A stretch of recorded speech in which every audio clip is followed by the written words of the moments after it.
All right, so I'm here to talk to you today about big data and AI in cybersecurity and privacy law. Now, when I started in this area, it seems to me like there's always going to be a natural fit. Cybersecurity and privacy tend to both be very technology forward and technology focused. And so it comes as no surprise that with recent developments in big data and AI technologies, we're seeing significant impacts and implications in both the cybersecurity and privacy law spaces. And so that's what we're going to talk about today over the next hour or so. So a little bit about me. Who am I? My name is Shane Morganstein. Pleasure to meet you all. I'm an associate in the Privacy, Cyber, and Data Protection group here at BLG, Canada's oldest and largest law firm. They really like it when we say that on presentations. So there you go. A bit about my background. I did my undergrad at the University of Waterloo in a funky program called Knowledge Integration. Think of it as their arts and sciences program, where when I did that, I specialized in computer science and philosophy. And so I got this really cool intersecting education at the heart of technology and thinking about these bigger picture items like AI and big data. I decided I did not want to be a programmer. And so I went to law school of all places. I went to Osgoode Hall. While I was there, I had the chance to complete my MBA. So I thought, why not? And now I'm in a practice where I am sort of a legal and business advisor on all things technology. And right now I sit in BLG's Band 1 Privacy and Cybersecurity group. We're one of the top groups in the country. And so as I'm sure you can imagine, we get to see all sorts of funky and fun things relating to privacy, cyber, big data, and AI. So what are we going to talk about today? AI and privacy and cybersecurity. I'm hoping that we can sort of focus on two broad categories of things. The first thing I want to talk about are AI laws in Canada as they are today, and where we expect to see them going over the next couple of years. And then I want to sort of step away from the theoretical and speak about the practical. And what I mean by that are the specific applications that we're seeing today in privacy and cyber as it relates to AI and big data. And I'm really looking forward to sort of that component of the talk. And finally, I'm going to leave some time at the end for any questions that you might have. And I'm hoping, like I said at the top, that throughout we can sort of speak and have a good open discussion about some of these issues, because at least for me, I find them quite fascinating. So unless there's anything that anybody wants me to start off with or address as I speak, do feel free to put that in the chat. But otherwise, I'm just going to sort of dive right in here. So AI laws in Canada, where are we now and where are we going?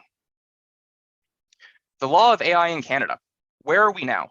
Does anybody know where we are right now in Canada when it comes to legal and AI? I'll give you folks a couple moments here to put anything in the chat. Do we have laws and protections? What might those laws and protections be? I know that I'm the lawyer in the room, and I was speaking with Michael before, and I understand we have a diverse background of people in the audience here today. But please just feel free to shoot anything in the chat. Where do you think that we are right now when it comes to AI law in Canada?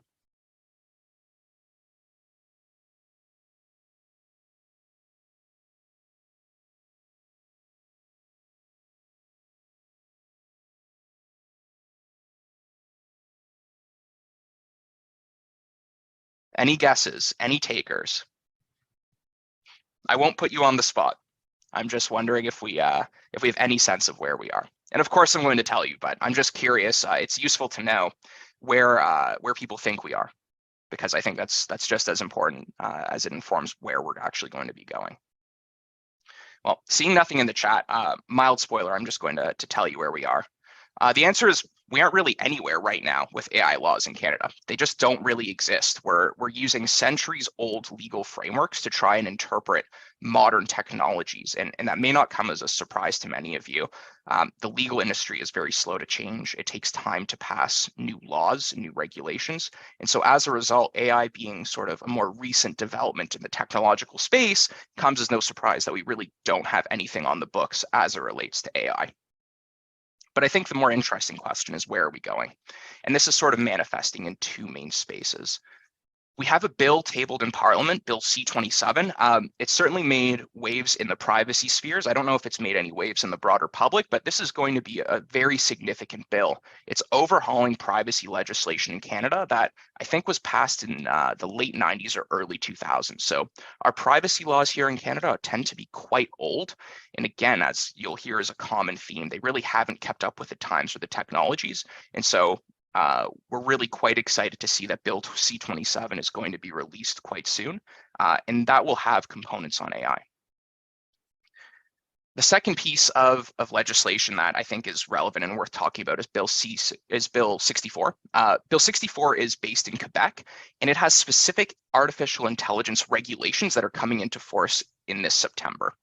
So I'm going to speak about these things, and I'm sure that the actual sort of substance of the law is not what the focus is here today, and it may not be of interest to many of you, but I'm going to cover it briefly because it's useful to understand at least the baseline of where AI law is going, and that's also going to help inform the conversation that we're going to have in a few minutes about the applications of AI and big data that we're seeing in privacy and cyber today. Now, this is all against the backdrop of sort of two key types of regulations that are coming in, and we'll deal with each of these in turn. Regulations tend to target something called automated decision-making. Okay, automated decision-making. We'll speak about that in a moment. And then we're also seeing this brand new law coming in, or at least hopefully coming in, called the Artificial Intelligence and Data Act, or ADA. So automated decision-making and ADA, let's dive right in. Automated decision-making. So we have some explanations of what automated decision-making is, and that's covered in both C-27, which is a federal law, as well as C-64, which is the Quebec law. So C-27, we have new requirements for these automated decision systems. Now, the obligation is really an obligation to inform individuals. So what we see in the law is that the institutions that are using AI systems to make decisions about individuals have to give those individuals information about how those automated decisions, how those automated systems actually make those decisions. So we have things like a general account of the organization's use of the automated system to make predictions, recommendations, or even decisions about individuals that could have a significant impact on them. Now, it's hard to sort of think about what types of automated decision systems would be captured by this. When I think about it, I think of sort of those platforms that you can go to with your bank or online to get a mortgage, where you put in some information about your finances and your financial history, and then it spits out a decision about whether or not you'd be eligible for a mortgage, and if so, by what type of amounts, what type of interest rates, mortgage payments, etc. So that's sort of the backdrop I like to think about when we're talking about what an automated decision system is. But there are possibly loads of different automated decision systems that could be out there. And I think what we can expect to see in the next little while, especially with the recent prevalence of AI, is that we're going to be seeing many different types of AI and machine learning used by new and novel organizations to make decisions about you and me all the time. And so what C-27 is trying to do is actually quite unique. It's trying to get ahead of the curve, understanding that law is slow to change. It's trying to ensure that we have laws on the books as they relate to AI that give individuals information about how automated decision systems are going to actually impact you and the decisions that they make about you. What we're also going to see in Quebec in Bill 64, it's really the exact same thing. And I'll tell you, Bill 64 actually came out before C-27. And when you put them side by side like this, you can actually see that one looks like it informs the other. See Bill 64, there's an obligation to inform individuals of the use of automated processing. On request, you have to tell them about the information that was used to render the decision. So what were the inputs into that automated system, the reasons and principal factors and parameters that led to the decision? How did the AI balance those different pieces of information and actually coming to a decision about you? And then finally, the right to have that personal information rectified. So say that the input was wrong. If you're a resident in Quebec, you'll actually have the right to say, correct that information and run the AI again to make a new decision. Now, something that I think is worth discussing is what is an automated decision? So when we're talking about these systems, I always find it a bit challenging. I gave you the example of one of these sort of mortgage calculators, but when we're talking about AI, I always find it fun. We've all seen ChatGPT recently, so I thought I would ask ChatGPT, what is an automated decision? And I actually think that it did a pretty good job. Why is it difficult to provide an explanation of decisions based on AI? Well, you can see AI is somewhat complex and difficult to interpret. It's not well understood by humans because it's a complex piece of technology. There are complex nonlinear relationships between inputs and outputs, which make it difficult to understand why decisions were made. And the systems tend to be opaque to users. You give it the input, it spits out the output, and you don't see any of the back end.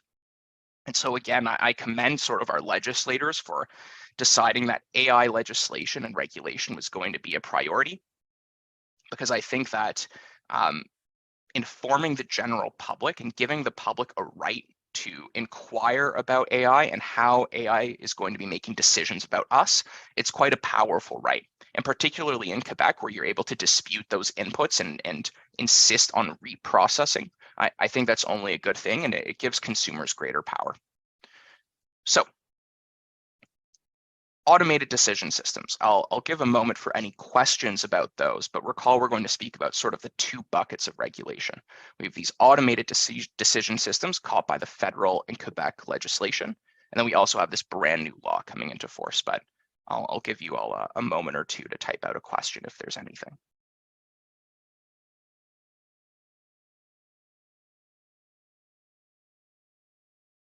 Okay, so seeing nothing in the chat, let's move on to this new law, the Artificial Intelligence and Data Act, or ADA. So what does ADA say? ADA is a law that's being proposed alongside C-27, but we've heard rumblings that it's going to be split off. We've already seen a request for this. It's a fun legal point, not really relevant to our conversation here. But what I think is really worth discussing are the purpose behind the law. So when you go and look at a law, you can go look it up, any law, any federal law, it lists a purpose of the law. And this is the purpose that's listed with the Artificial Intelligence and Data Act. Quote, to prohibit certain conduct in relation to AI systems that may result in serious harm to individuals or harm to their interests. Let's break that down. To prohibit certain conduct, okay, so certain actions in relation to AI systems, whatever that means, as we just discussed, that may result in serious harm to individuals or their interests. Serious harm. I focused on the harm piece here because I think harm is a somewhat ambiguous term, but fortunately it's defined by the Act. There are three types of harms that are going to be considered. Physical or psychological harm. So is there an AI system that is going to cause physical harm? I'm not sure how that would happen, but who knows in the future, maybe something will come up. Psychological harm, maybe a decision causes me some psychological trauma. Harm as damage to property. So maybe I'm giving some data over, expecting some processing to happen, and then the AI system somehow corrupts that data. Well, that would be damage to property of mine. And the goal of ADA is to prevent that or even prohibit conduct that would cause that type of harm. And finally, economic loss to an individual, a similar thing. If AI somehow corrupts my data or does something that is going to create that harm, the goal of ADA is to prohibit that conduct in relation to these AI systems. So, who is this going to apply to? Right now, as written, it's only going to apply to private sector organizations. So that's private sector organizations using artificial intelligence. Immediately, what comes to mind are sort of large tech companies, Google, Microsoft, etc. To the extent that they're going to be using AI systems, the goal of ADA is to prohibit that type of conduct that could lead to those harms that are listed here. What's interesting, though, is that public sector institutions are excluded. So what that means is that while Google and Facebook and Microsoft may not be able to use artificial intelligence in ways that cause harm, the federal government might be able to. What does that mean? Perhaps the RCMP is able to use these AI systems in a way that might be considered harmful, or CSIS. Perhaps the CRA is going to use AI tools to cause economic loss to you by coming after you for taxes, right? So I think that there's a good public policy reason why public sector institutions are excluded, but we can see it from both ends. It's nice to have more tax dollars in the coffers, but maybe that creates a risk of sort of overreach from policing and intelligence services. And like I said, it may not apply to federal or provincial departments or agencies. We're just going to have to wait and see on that. So that's sort of the basic background of ADA, this law that's being debated in Parliament right now, specifically intended to prohibit certain conduct in relation to AI. So Shane, we just have a question, if you can go back from Sure. Edward, and I think it's a great question. We see this a lot of times in the law, right? The law is intentionally ambiguous sometimes. Who defines serious? Ah, good question. I don't believe it's defined in the act. So what that would mean is it's going to ultimately be up to either a regulator who is charged with enforcing this act. So for example, with privacy laws, we have privacy commissioners. We have a federal office of the privacy commissioner who's charged with basically releasing guidance about how to interpret privacy laws. So I would expect either a regulator to be assigned to this law. If it hasn't been already, I would have to go and look at the latest iteration of the law. Or alternatively, if no regulator is assigned to it, it'll be hashed out in the courts. So we'll wait for a large company, because again, it only applies to private sector organizations, to do something that creates some sort of harm that may or may not be serious, whatever serious means, and there will be some sort of case about how serious that harm actually was. And I think we can think of all sorts of harms that are sort of on the line of, well, is it serious or is it not serious? We don't have to go into that in too much detail, but in general, I think that's sort of, there are two ways that this will play out. A regulator will be charged with interpreting the law, and if not, we will simply see it play out in the courts. Is this normally what happens? So normally we have to wait when a new law is passed for precedent to come in, and then we have that to sort of go on. Is that kind of the natural progression of the law?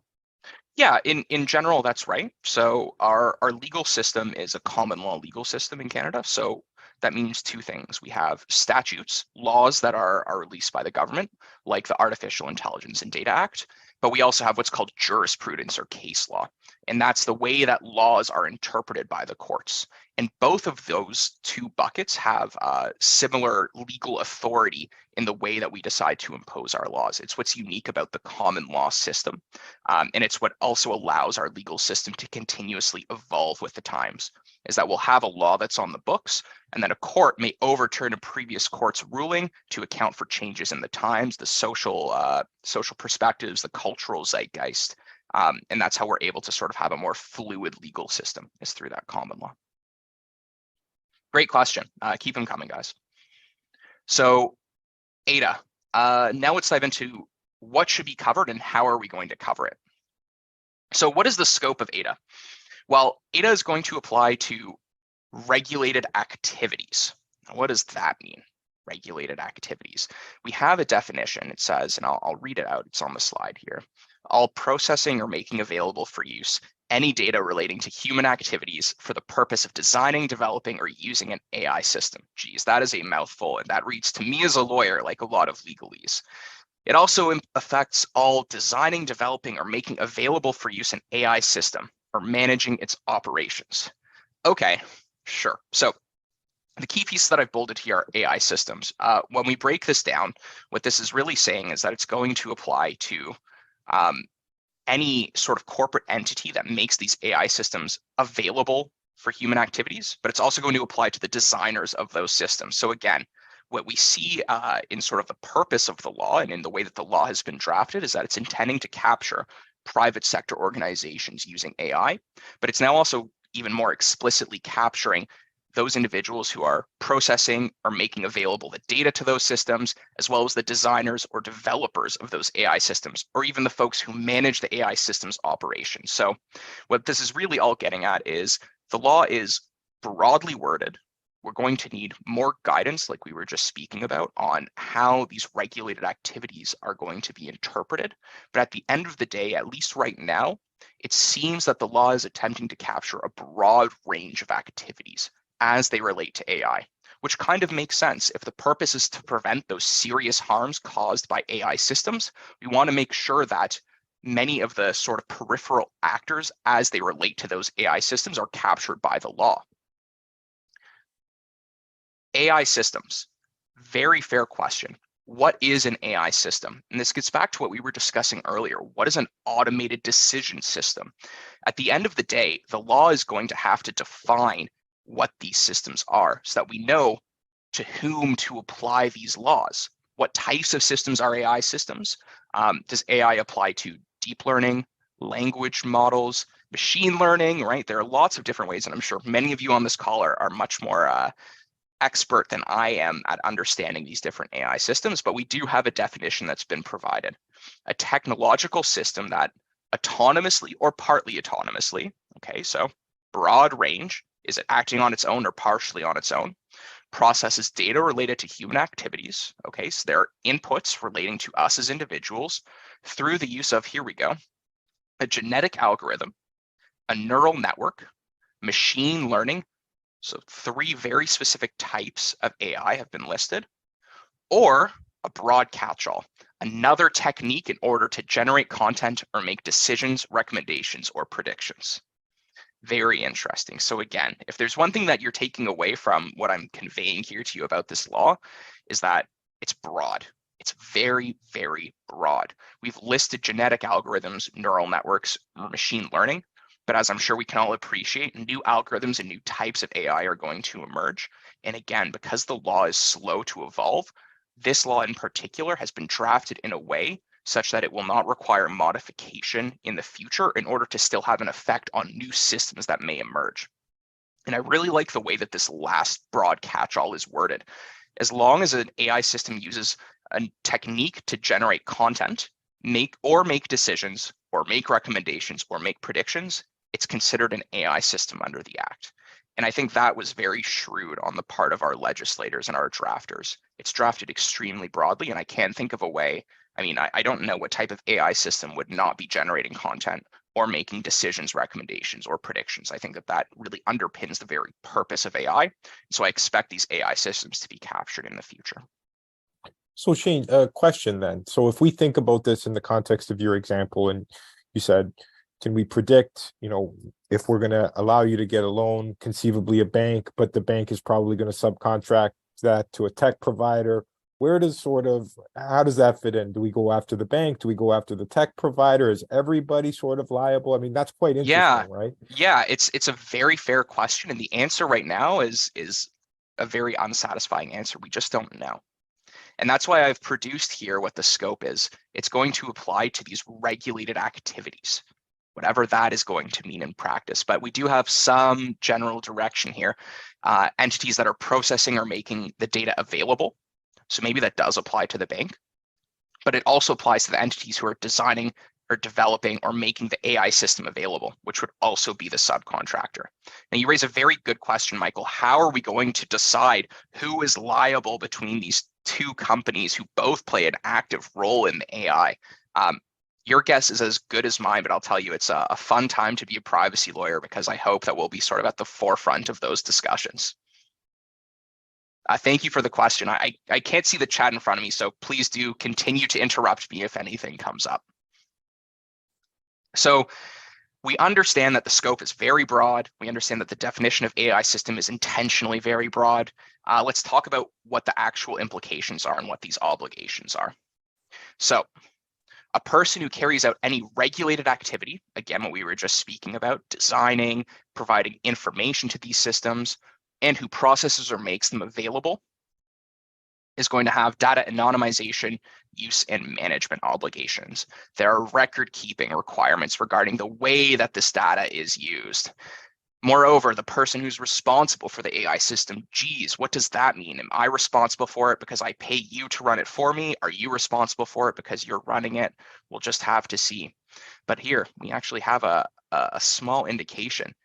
You're responsible if, in the course of international or interprovincial trade and commerce, they design, develop, or make available for use the AI system or manage its operations.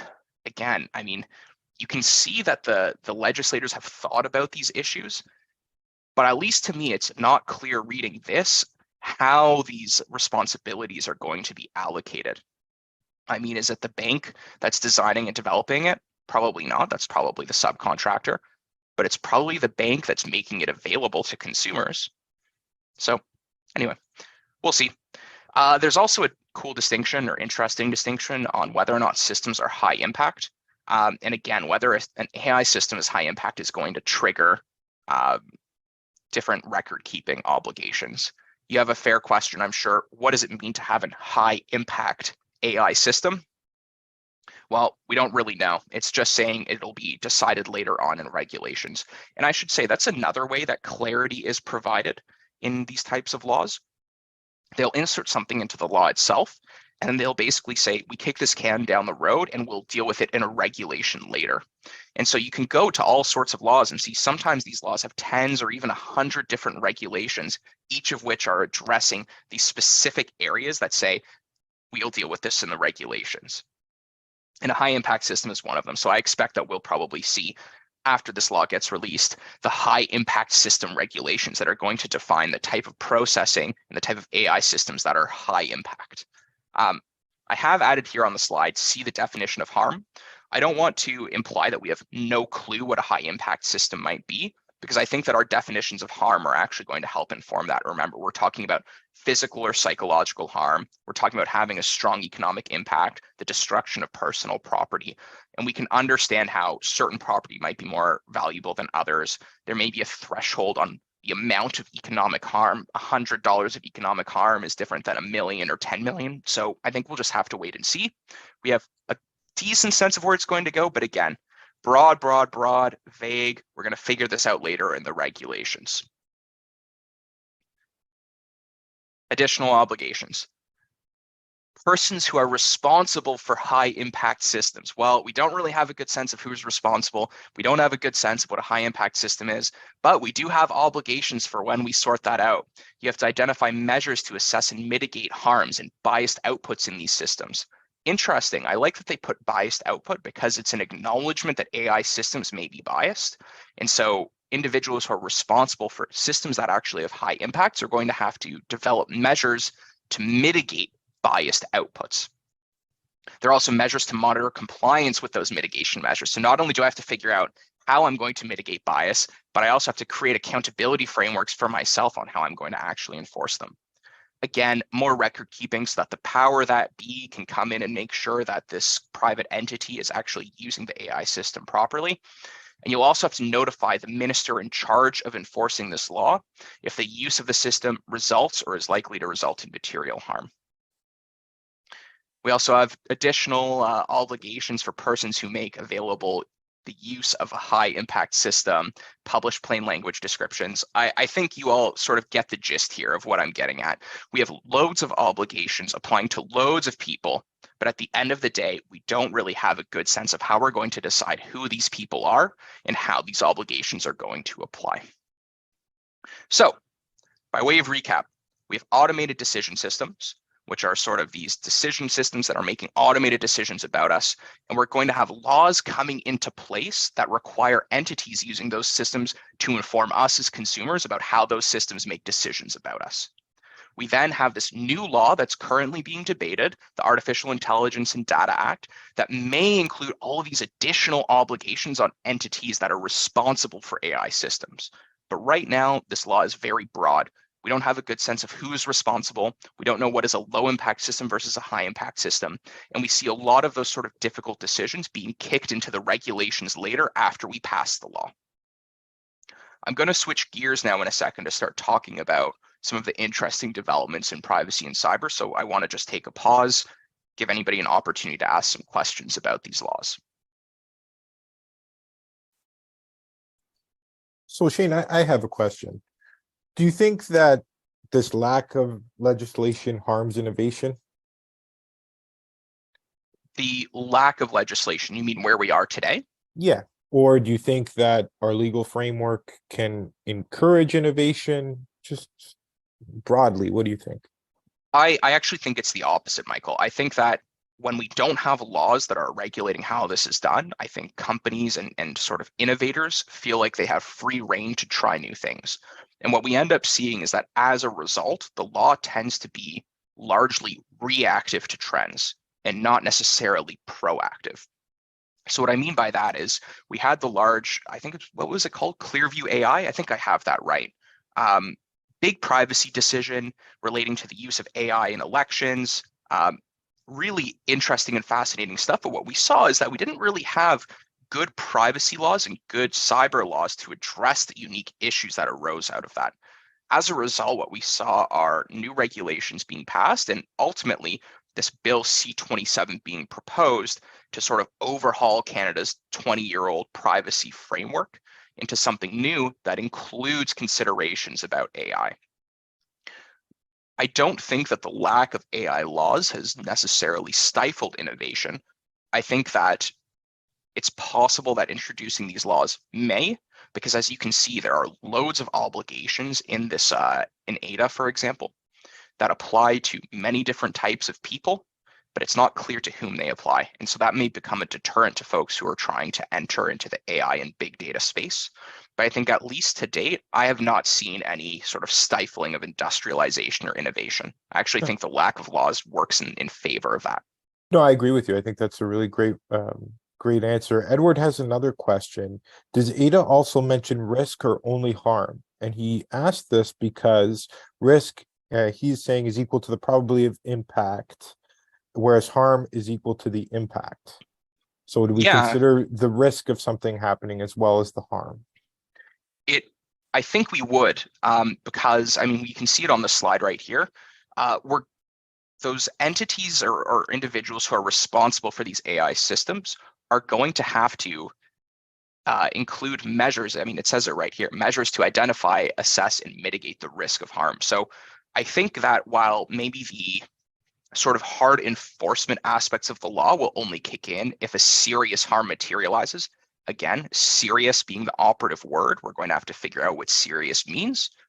But at least before the point of serious harm, we're going to have to begin considering what the risks of harm are, what the measures are that we can take to identify, assess, and mitigate those risks, and then ultimately the measures that we are going to impose on ourselves to monitor compliance with those measures. So I think risk is definitely baked into the framework here.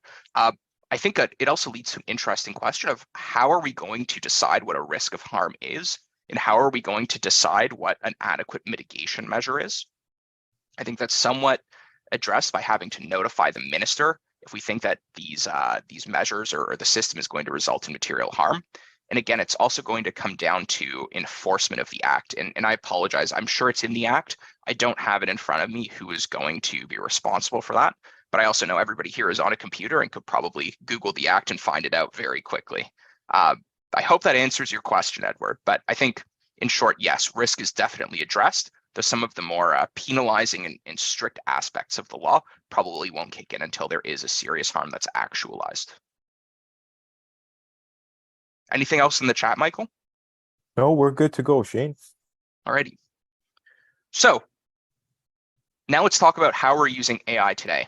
I want to speak about a few different examples of recent trends that at least I'm seeing come across my desk, and I'm sure you've heard of some of them too, and just sort of speak at a higher level about how where we are today and operating in sort of a legal vacuum as it relates to AI leads to some interesting problems and interesting developments in AI and in privacy and cybersecurity law more generally. The first thing I want to talk about is, may come as no surprise, ChatGPT, Bing's OpenAI, just integrating ChatGPT into Bing, and then Google's Bard. I don't know if any of you heard about this. There was a great podcast from The Daily a couple of days ago. I'd highly recommend listening to it. I thought it was quite interesting.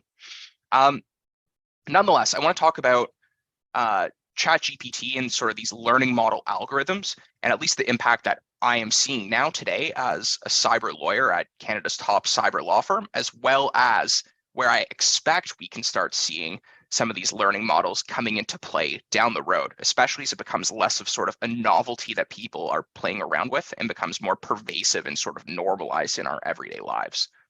The first thing is I expect that we'll see improved cyber attacks. What do I mean by that? There are many different types of cyber incidents that we can see, that really I see happening every day. One that I think is particularly novel and that I think learning models are going to really, really change the way these attacks happen are in phishing emails.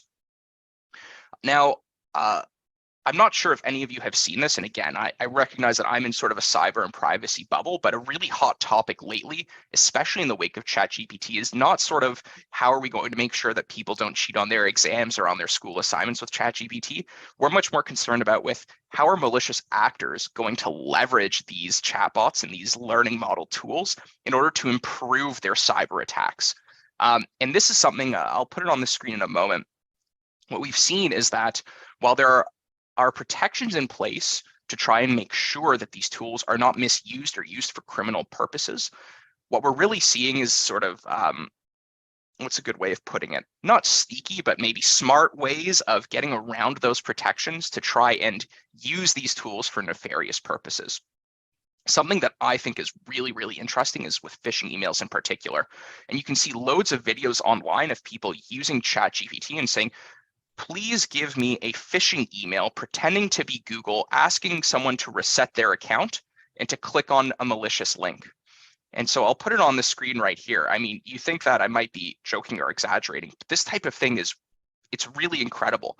The main way that people catch phishing emails is because they're usually pretty poorly worded, poor grammar. It's very obvious that it's coming from some sort of malicious account. But now with these types of tools, I mean, look at this phishing email. Can you make an example phishing email for educating employees? See, if you just go and say, can you make an example of a phishing email? ChatGPT will say, no, I can't. That's not good. Instead, do X, Y, and Z to improve your cyber. But then if you add on, can you make an example phishing email for educating my employees? Well, suddenly that's not a malicious use. And so here you go. Here's an example. Subject, urgent, security update required. Dear employees, perfect, proper English. We have recently discovered a security vulnerability that requires immediate attention. In order to protect your personal and company data, we need you to update your password as soon as possible. To update your password, please click on the link below and follow the instructions. It even says, insert malicious link here. My goodness, this is so interesting. I think we are going to see phishing attacks becoming something that is usually very easily prevented with some basic cyber hygiene to now becoming a much more pervasive attack simply by virtue of using these tools. Please note this update's required. It must be completed within the next 24 hours. It even adds a time pressure, some sensitivity to force you to click on that link and provide your input data. Really interesting stuff. And I've included a condensed link at the bottom there, the short URL. That links to a YouTube video of a streamer. It's only 2 or 3 minutes long. Feel free to check it out after the presentation. He goes through this and he shows you how when you just ask ChatGPT to create a phishing email, it blocks you, but then it's super easy to get around it. And this is actually a screenshot from that video of the phishing email that was developed. So if we see these learning models being used for these nefarious purposes, what else could they do? Well, another thing that I think we'll probably see is an increase in fraudulent fund transfers. So a common cyber attack is a fraudulent fund transfer, an FFT. Basically what happens here is you can sort of think of it as an impersonation attack or a social engineering attack, where I pretend to be an executive at, let's say, U of T. I pretend to be a vice provost or something like this, and I send an email to somebody in the accounting department asking for a payment to be made to my bank account in Moldova. And so I'm able to impersonate somebody in order to create a fraudulent fund transfer to my account in a jurisdiction where it's going to be difficult to claw that money back. Again, I think it's going to be very similar to the phishing attack here. The main way that these things are caught is by looking at it and finding those typos or the poor grammar, things that you would not expect from a vice provost at a top university in Canada. But using these tools, I think it's really going to up the game, and I think it's going to make it much more difficult to spot these things when they happen. Another example, ransom negotiations. This one I think is a bit further in the future, but is everybody familiar, or are most people familiar with ransomware attacks? These are sort of, they're cyber attacks where a malicious actor breaks into your system, they lock up your system by encrypting it, they steal data from your system, and then that is essentially forcing you to come to the bargaining table to pay a ransom for a decryptor to unlock your systems. Now, we deal with ransomware all the time at BLG. It's probably our specialty because we deal mostly with large companies. And so what we find in ransom negotiations is not the most sophisticated negotiation strategies coming from these malicious actors. Now, what I expect to see in the future is these actors testing their negotiation strategies with a learning model like ChatGPT. So for example, saying, ChatGPT, please act as a threat negotiator for a Fortune 500 company trying to ensure that they pay the least amount of ransom possible, given that we've stolen 4 terabytes of highly sensitive personal customer information. Go try it on ChatGPT. It'll do a very, very good job of impersonating that individual. And I think it's going to give these negotiators for these malicious groups the ability to hone their negotiation skills. Really, really interesting stuff. Another area with learning models in cyber, novel attack vectors. This is sort of a big question mark. Not a lot to say here, but I do think that what we are going to see is more broadly as AI develops, we're going to see tools created that leverage AI to find vulnerabilities in corporate security systems. So I may be able to create an AI that is able to overcome certain common defensive cyber measures, things like endpoint detection, response, or managed security tools, looking for those holes in the firewalls, open ports, and ultimately using these tools to try and create new and novel attack vectors to infiltrate and penetrate a hostile network. So anyway, lots of interesting ways that I think learning models are going to impact cyber, and I'm really excited to see where they go. Another broader legal consideration, and sorry, Michael, any questions in the chat about this? None. We just had Mary who gave a couple of great examples about some ransom negotiations, gas pipeline in the US and a couple of Yes, very big one. And interestingly enough, in response to that, we're also seeing a new bill passed at the federal level that creates minimum cybersecurity obligations on companies operating in what's described as critical infrastructure. More specifically, I think it's banks, telecommunications, transportation, pipelines, energy, things that if they were attacked like the Colonial Pipeline in the States would cause serious, serious harm here in Canada. Really, really interesting, and stay tuned for that. I'm expecting that to pass in fairly short order. Another common consideration with ChatGPT and these learning models is intellectual property. Now, I'm not an IP lawyer, but I just want to flag some fun things that I think are really interesting about these learning models and AI. Does anybody know, when you use ChatGPT, who owns the IP? Take a guess.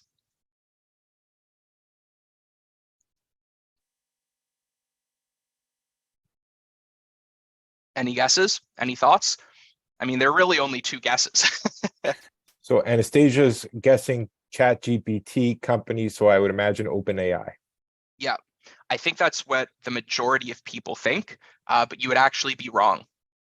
If you go and look at the terms of use of ChatGPT, right here, section 3A, your content, as between the parties and to the extent permitted by applicable law, you own all input. So that makes sense. If I put in a picture of mine, or if I'm putting in my own knowledge and learning into the chatbot, that's all mine. And subject to your compliance with these terms, OpenAI hereby assigns to you all its right, title, and interest in and to the output.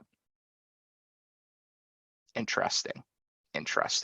I think when people encounter ChatGPT and they think about the legal implications, they immediately think of IP and who is going to own this. And I think my guess is OpenAI had a really intense conversation in a boardroom over a few hours about who ought to own this IP.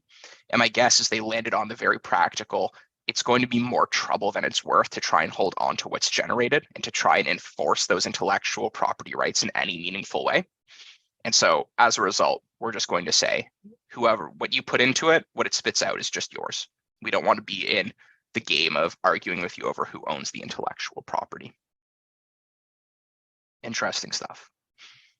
It raises another question though.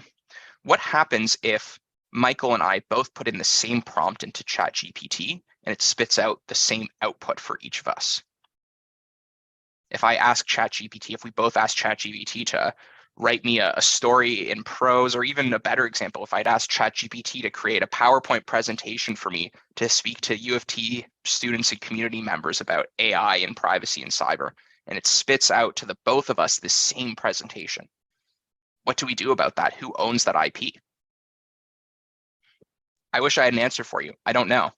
I expect it's covered in the terms of use, but it raises an interesting question that just because they're handing off the IP rights to the end user, that doesn't solve the intellectual property problems.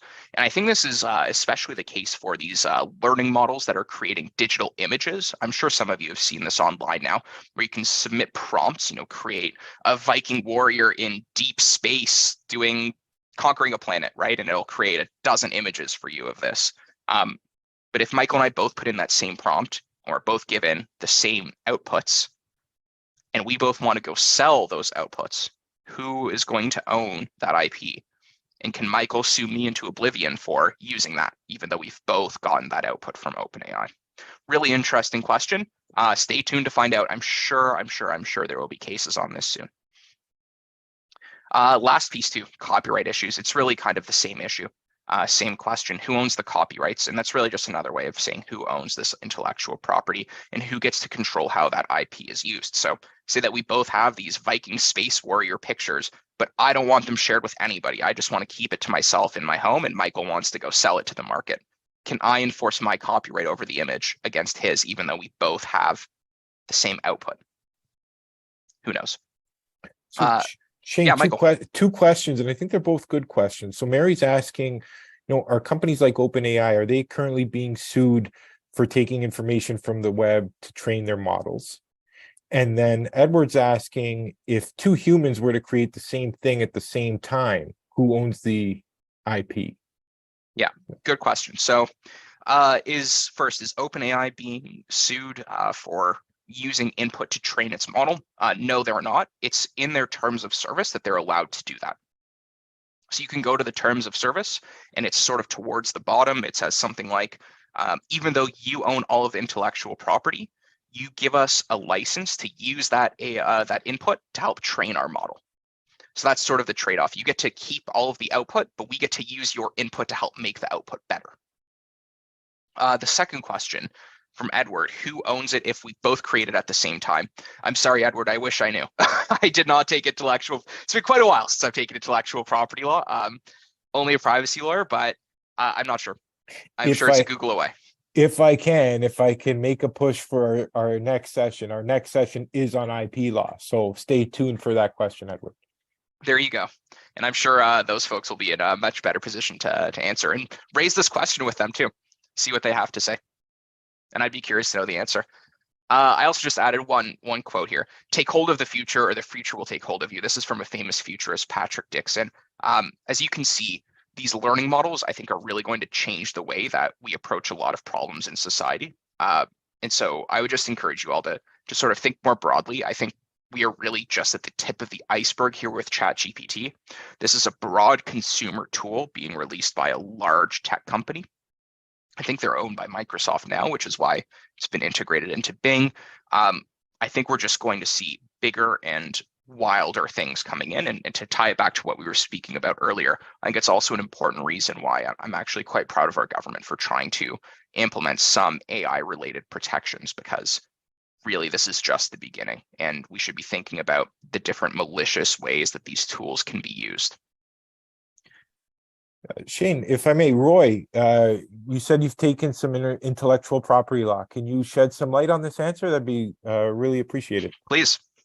Yes. So according to the course I've taken in intellectual property law, if two people do create the same idea, let's say the exact same invention at the exact same time, it would be whoever registers it first as a patent, or well, if it's physically impossible to take it at the invent it at the exact same time, it would be whoever can prove that, say, like they had a design for the original concept model, whoever had an earlier verified date, say it's an email to themselves, that they did indeed come up with this idea before the other person. But otherwise, if it's actually the exact same time on the dot, it would be whoever registers it first as a patent.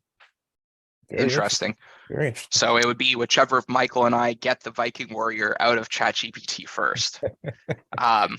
Yeah, and something else to consider too is that I think a lot of the information that comes out of ChatGPT is not going to be patentable. So there are different types of intellectual property. I think it's more likely to fall under copyright, but that's something that you should ask at the next session. Ask the professionals, and I'm sure that they'll have another answer. But thank you, Roy. That sounds right. Look, language models will change the cyber game. If you haven't picked up on that, it's clearly on the slide here. Stay tuned to find out how. I think the next couple of years are going to be absolutely bonkers for this type of technology, and I'm really quite excited to see where we go with it. Another fun example, the Madison Square Garden facial recognition incident. Has anybody heard of this? I'm just curious. Feel free to throw a thumbs up in the chat or something like that. I'll review it in a bit of detail, but it's a really novel application of AI that we saw in, I think, the last 6 months. So basically what happened is there's a law firm in New York that is representing someone who had a slip and fall at Madison Square Garden, and that law firm is on behalf of that person now suing the owner, who's some billionaire owner. When one of the lawyers from this law firm, who was not involved in that case, when one of those lawyers went to go see, I think it was a Mariah Carey concert, they got to the security checkpoint and they were pulled aside, and she was refused entry into Madison Square Garden. How did they detect her? Well, there were cameras that were feeding a feed into an AI that had scraped the images of all of the lawyers off of the law firm's website and added them to a ban list. And what basically happened is the billionaire owner of Madison Square Garden said, if your law firm is suing me, you can't come to the garden. You're banned. Geez. Interesting stuff. Interesting stuff. So a deep learning AI tool was used here to enforce this ban. And what I just want to sort of highlight for you are some of the legal considerations. We spoke about artificial intelligence and discrimination when we were talking about ADA, and the developers of those tools, at least when the law comes into force in Canada, are going to have to speak about bias in the tool and discrimination in the tool and measures that they can use to mitigate that. But at the same time, there are also totally legitimate reasons why an AI tool might be used to discriminate. For example, in a weird way, while some of us might think it's wrong, the billionaire owner of Madison Square Garden, it is a private venue. It's his private property. And so as a result, he has some private property interest in controlling who's allowed to come in and who's not allowed to come in. We see that with people who have caused trouble at sports arenas before, who've misbehaved and get banned. And so there's certainly some legitimate interest in controlling who can come and who can go. There are also law enforcement applications for this type of technology. I think that this type of technology actually originated, funny enough, in the casino industry, where AI was being used to measure the temperature and the micro expressions on casino gamblers to attempt to identify if they were cheating, and to also compare those facial recognition scans against the database shared by all of the casinos of known cheaters. So it used to be in the old days that if you were counting cards and you got thrown out of one casino, you just walk down to the next casino on the Vegas Strip and start gambling there. But now with intelligence sharing and these AI tools, we're seeing that gamblers can no longer do that. But to what I was saying before, we can also easily see how these tools could perhaps be used rightly or wrongly by law enforcement, whether it's to catch terrorists at an airport or to try and identify organized criminals on the streets. There are lots of different weird and I think intuitive ways that we could envision law enforcement using these tools. And so I think this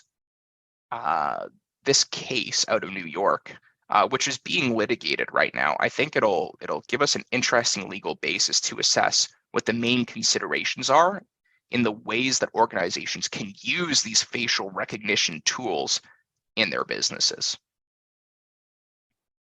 Any questions on the Madison Square Garden case? If not, I'll move on to sort of the last piece of my presentation here, which is big data and incident response. So as a cyber lawyer, one of the main parts of my job is to assist organizations in responding to cybersecurity incidents, whether it's an employee clicked on a phishing email and gave their credentials away, and suddenly we see $1 million walk out of the door, whether it's we see full-blown ransomware where the entire system gets locked up and you want to engage a lawyer to go into the dark web chat room and negotiate with a hacker. That's the type of work that we do in incident response. And what I see in sort of my everyday, less of the sort of conceptual things that we were just speaking about, but real world applications. I see big data being used quite a lot in sort of my world. Before I can explain how, it's just useful to identify and describe what the typical incident looks like. So a file comes across my desk, and let's use U of T as an example. Let's say that U of T was hit by a ransomware incident. So the very first thing that we would do is we would disconnect all of U of T's computers from the internet, take stock of where we are, and make sure that hopefully things haven't totally been hacked, but at the very least make sure that the hackers no longer have access to our systems. We would then advise U of T, with the help of some experts in specialized software, to slowly but surely begin restoring systems, oftentimes, say, restoring from backups that have not been encrypted, or maybe there are special tools that our cybersecurity experts have that can bring systems back online.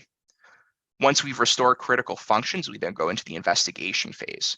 So now we have to decide, okay, are we going to engage the hacker? Is there a reason to pay a ransom? And also figuring out from a cyber forensics perspective, what happened and how do we prevent it from happening again? Mitigation, and this is the sort of area where big data really comes into play, is addressing the impact of the incident. So we've already restored our systems. The threat actor is gone into the sunset with a ransom payment or without. And now we need to figure out what our legal obligations are. And in Canada and in Ontario, organizations have an obligation to notify individuals when their personal information has been impacted as a result of a cyber incident. Some of you may be seeing what's happening in the news right now with Indigo. I don't know about you, but I think last night or 2 nights ago, I received an email from Indigo saying, hey, here's what's happening. Expect more information to come. Indigo is a great company, I'm sure, but I also think that communication, maybe I'm a bit of a cynic because I see this every day. I think that's a holding statement, and what you'll see in the next couple of weeks is another communication advising each of us that have an account with Indigo of the specific pieces of information of ours that have been impacted. Finally, once we are sort of check our legal compliance box, we've notified everybody, we've reported to the regulators and the police, we've sort of done everything we need to do. We then finish off by closing, debriefing, figuring out how we're going to stop this from happening again. So, last but not least, the sort of practical aspect of what I see in my everyday job is in something called e-discovery, electronic discovery. So, like I was saying, there's a legal obligation to notify individuals who have been impacted by a cyber incident. Oftentimes, as I'm sure you can imagine, for large organizations, what that involves is analyzing huge amounts of data to try and figure out which individuals have been impacted, what types of information of theirs have been impacted, and how we're going to actually contact them to tell them that they've been impacted. I think Indigo we can use them as an example because they're the sort of company of the week. But I would imagine that Indigo has hundreds and hundreds of gigabytes worth, if not multiple terabytes worth of customer information. We don't know what's happened to that information, but we can assume that it's probably been taken in some form, especially given that their systems are down. They haven't told us exactly what's happened yet. So what Indigo has ahead of them is quite the daunting task. As soon as they resolve whatever cyber issues, technical issues, whatever they're calling it in PR, once that is resolved, they're going to then have to turn to that mitigation phase in the incident cycle, where they're going to have to take a deep dive into the information that was impacted and identify these pieces of information so that they can comply with their legal cyber response obligations, which again means going through these terabytes of data and pulling out names, impacted data fields, and contact information. This used to be, as shocking as it might sound, this used to be a fully manual effort where a company like Indigo would go and hire hundreds of people to work minimum wage to go through every single file and manually pull out any personal information that they encounter. That is the way of the past, and we now use big data techniques and artificial intelligence to much more efficiently scrub large swaths of impacted data and pull out that information that's required for that legal and regulatory reporting. And as I'm sure you can imagine, that has made the process much cheaper and much, much more efficient. Any questions on electronic discovery? So hearing none with that, it's 4 o'clock. This is what we've covered today, folks. We spoke about the AI laws in Canada. We spoke about how automated decision-making is sort of the topic of the day. We've spoken about ADA and this new law that may be coming into force. Very broad, lots of requirements. Not really sure yet how it's going to apply, but we will see. Stay tuned to find out. Then we also spoke about 3 interesting applications of AI and big data and privacy and cyber. We spoke about ChatGPT and learning models. We spoke about the Madison Square Garden case with facial recognition, interesting law enforcement applications there. And finally, e-discovery. How do we analyze terabytes and terabytes of data to pull out the small piece of information that we need to meet our legal obligations? So with that, I'll open the floor up to questions. So first off, Shane, I just really want to thank you. That was an absolutely fantastic presentation. I really enjoyed it. And just an overarching comment that kind of connects this within the rest of our seminar series for everybody. You see how important big data and AI is sort of in every industry. We've had now legal experts, we've had accountants, we've had policymakers, and we see that having a skill set or at least an interest is sort of embedded in all of these different career paths, and you can make a real difference. I think, one thing that I probably didn't think deeply about before this presentation was just how embedded big data and AI are in the legal profession, right? A legal profession has always been something that I've thought of as be very, very mechanical, right? Very, open to interpretation and very debate focused. And we see that it's really changing. And I'm sure, Shane, in your line of work, having your background in computer science has really helped you as a legal professional. And I think we should take that for our own academic journey and really supplement our education with some of these new courses, new experiences, and continue coming to these seminar series and learning more about new and emerging technologies, because they will be everywhere in every industry. So it's not just technology. We have seen it through policy now, through accounting, through law. And I think, Shane, if that's our one takeaway from today, that's really, really powerful and really important. And what you've shown us today has just been absolutely great. Thank you for that. Does anybody have any questions for Shane?